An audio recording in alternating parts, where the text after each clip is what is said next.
Good morning, Buccaneer fans. How's everybody doing? Casey Phillips here with senior writer and editor Scott Smith, and this is where we talk about all things Buccaneer news, answer all of your questions. So if you have a question for us, make sure you head on over to the Buccaneers Facebook page, and underneath the live video, that is where you can ask us your questions. As we give people a chance to head on over and do that, we of course have a delightful award, because that is what happens every time we win a game, I feel like. Well, have you noticed the pattern? I don't know. Tell me. Every home game, the Buccaneers have gotten a player of the week.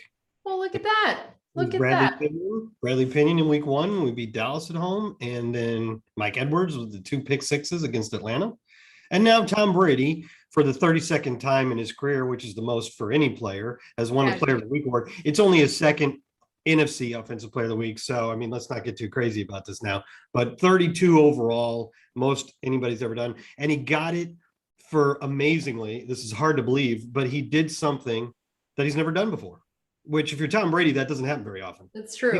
He's thrown for 400 yards in a game. He's thrown 5 touchdown passes in a game. He's done the first one 12 times, the second one 9 times, but he's never done both in the same game before. So if Tom Brady does something that he's never done before, he's probably going to win player of the week just about every time. Yeah, that seems fair. And I mean, yeah, when you talked about he's only done it twice in the NFC, I'm like, man, guys really got to step it up. You know, just been slacking over here. Once a season is kind of lame, to be honest with you. Yeah, I mean, come on. And hopefully we'll break the pattern this week and get a player of the week on a road game. Which, speaking of that, it is definitely the short week. We're doing this show a day before a game, which is not a thing that typically happens. So tell us a little bit about what that has meant in terms of the team schedule, and then also what it means about what we know injury wise as compared to this time each week. I think the best way to illustrate how different of a week and how compressed of a week for the players and coaches this is when Tom Brady said on Tuesday morning, he normally talks on Thursday morning. This week it was Tuesday morning, and it was about 11 o'clock. And he said, we have basically got our entire offensive game plan installed by 10:45 today. Normally, in a normal week, you don't even start installing your game plan until Wednesday. So it's like 24 hours before you would normally even start installing your game plan. Tom said he was watching film preparing for the Eagles on Sunday night. And if you saw Bruce Arians' very brief post-game speech, which you can always watch those when we win on Buccaneers.com, he's basically like, hey, great game, you blah, blah, blah, but we can't celebrate this yet. We have to immediately start working on the Eagles. So celebrate this next weekend. And if the Buccaneers can get the win in Philly, then they can really enjoy that nice back end of the Thursday game. It's hard to prepare for it, but it's that little mini bye afterwards that's nice. And that also has to do with injuries, as you brought up. It does give you less time. Like Coach Arians at the beginning of the week said that Rob Gronkowski was going to be very, very close if he'd be able to return in time for Thursday. And he hasn't practiced yet, so I don't know if he's going to make it, but if it was a Sunday game, he'd probably make it. Same thing with Antoine Winfield, apparently very close to getting out of the concussion protocol, but will it happen in time? As of yesterday, Bruce says we'll find out tomorrow, but if he's not out of it, we're not going to bother bringing him with us because he doesn't need to go through that travel if he's not going to play in the game. Right, yeah, that's a good point. So overall, where do we feel like we stand on the injury front of how we've seen if none of these guys are ready? And of course, we also now have Levante that is a new addition to all of that. So based on who all is out, who we've seen fill in for all of these people, how do we feel about, particularly on the defensive side, where we stand going into this Philadelphia game? Yeah, it's pretty obvious Levante isn't going to play. I don't know if they know how long he'll be out yet. High ankle sprains can be a little bit tricky. It was good that Bruce said he didn't have much swelling, but it seems pretty obvious he's not going to play this week when they bring out Kevin Minter to talk about filling in for him. So, Kevin Minter has done a good job the few times he's had to fill in the last couple of years, but it's always been for Devin White, not Levante. So what you lose in Levante is one of the best cover linebackers in the league. And we're coming off a game where really the only thing that stung us from the Miami offense were the dump off passes to the running backs. I mean, Myles Gaskin was the only real weapon that the Buccaneers had trouble stopping in that game. Philly throws the ball a lot to their running backs, Miles Sanders and Kenneth Gainwell. So it's going to be something that, it's going to be a challenge for Kevin Minter, but he's always been up to those challenges before. The secondary looks about the same. Jamel Dean came back and looked good. Richard Sherman, he's still getting his football legs underneath him, but I think he's winning or at least holding strong with his veteran savvy and experience right now. Pierre Desir is there if you need him. Ross Cockrell's playing in the slot. Mike Edwards fills in for Antoine Winfield. So there's an obvious plan for all of these absences. It's not fun that they're happening, but a lot of teams around the league are going through injury problems right now. I mean, the Giants lost Daniel Jones, Saquon Barkley, and Kenny Galladay all in one night, or one day. So, I mean, you can't really complain too much because everybody's going through it. Right, for sure. Now, this question is a very specific statistic that I'm sure I don't know. I mean, I never want to doubt you. You know a whole lot of things that I'm always amazed when you know them, but you may have to follow this up in a mailbag or something when you look this up. But Richard said Brady has the chance to have 2,000 yards passing after Thursday's game. Where does that rank on how fast a Bucs QB has hit 2,000 in terms of in 6 games being able to do that? I mean, I can't speak with total authority on that, but I'm pretty sure that would be the first, because I looked through some of the notes that PR put out early this week, and I believe 1,767 yards by Brady is the most a Bucs quarterback has ever had through 5 games. So I think it's pretty safe to say that 2,000 through 6 games would be a Buc record. I mean, that's more than 300 per game. And Casey, the game has changed so much. I remember in the 90s, and not just because the Buccaneers were generally a defensive-led team with kind of anemic offenses, but the game has changed, and you were excited anytime your quarterback threw for 300 yards. Now it's basically 400 yards where you start to get wide eyes because, you know, Tom Brady's averaging like 340 yards per game. It's kind of ridiculous. But that's the way the game is now. So I think that's probably going to be a record. Yeah. And we had Daniel ask, do you think any of our games in this season will be flexed? Yeah, there's a good chance late in the season. I wish I was looking at a schedule. One of the possibilities is if Carolina continues to be a contender. There's 2 Carolina games for the Bucs in the last 3 weeks. I'm looking over my shoulder at the schedule I have back there. The second one is in the last week of the season. I'm pretty sure they don't flex games in the last week of the season, but the one in week 16 out of 18 at Carolina, if it's a battle for the division still at that point, that's obviously one. The Buccaneers got the maximum number of primetime games that they could have in 5 to start the season, but you can go up to 7 through flexing. So it wouldn't be terribly surprising if one of those games late in the year was flexed.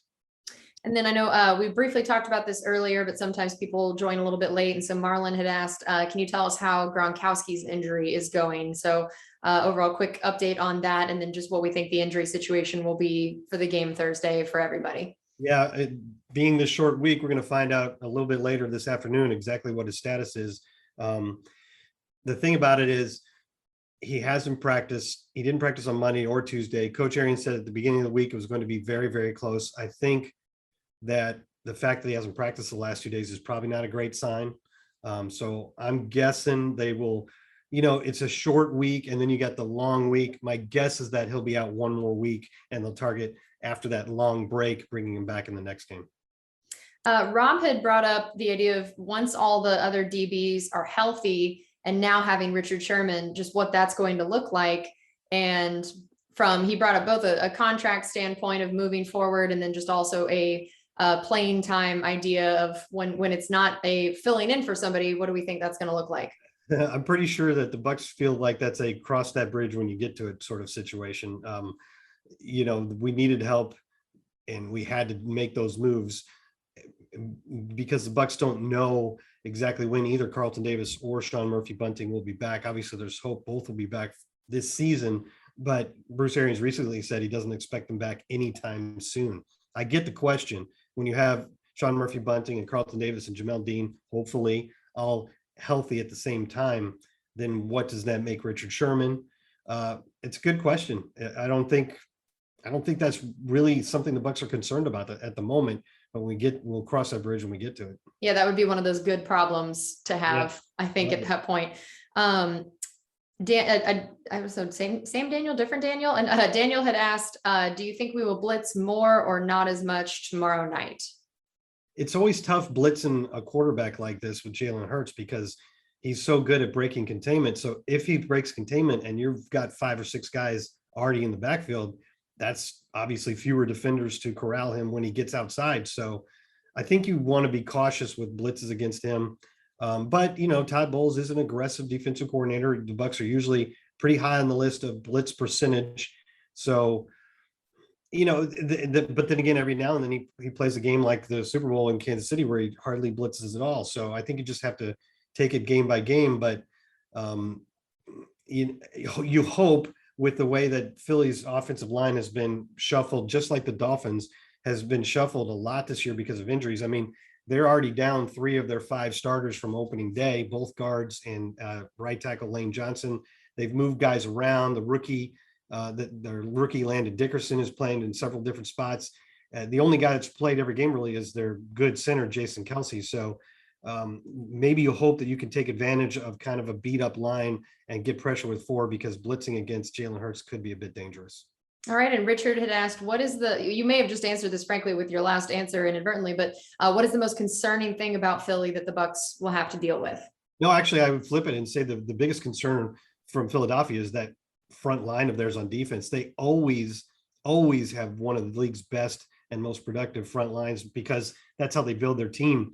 And one guy that to rewind a little bit, as an example of how they build their team, in 2020, they signed Javon Hargrave, a defensive tackle who used to play for the Steelers, to a pretty big contract at a time when a lot of their fans were saying, why are we spending that when we already got Fletcher Cox and some other great interior linemen, when we need receivers and we need cornerbacks and we need offensive linemen?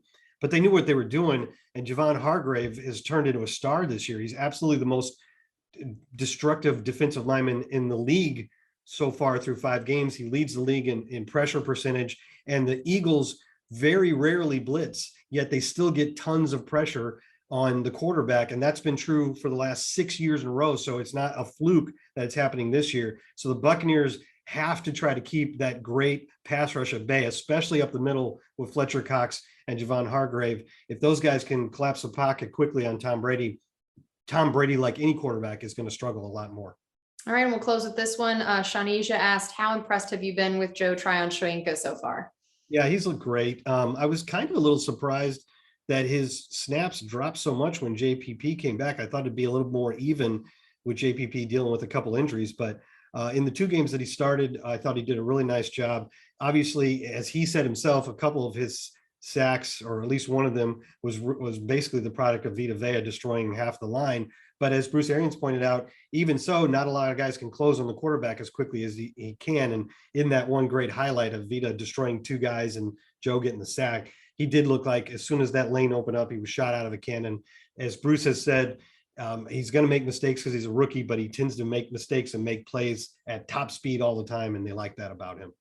Okay, I'm going to lie and do one more. I said that was going to be the last one, but Rob asked, do you think that the short week benefits us or Philly more? I'm sorry, I reached my question limit. That was it. You were done. You were off the clock. What you told me was the last one. I'm like, well, I'm turning off my brain. Yeah. Only because the Bucs are the road team. I think the short week, it hurts the Buccaneers more. It's an advantage for the home team on any Thursday night game, I think, because there's just so little time. And when you have to add in travel, that takes away a chunk of the time and adds a little bit. I mean, traveling isn't fun. It can be a bit tiring. It can be dehydrating. So it's just one thing that the Eagles don't have to deal with that the Bucs do have to deal with.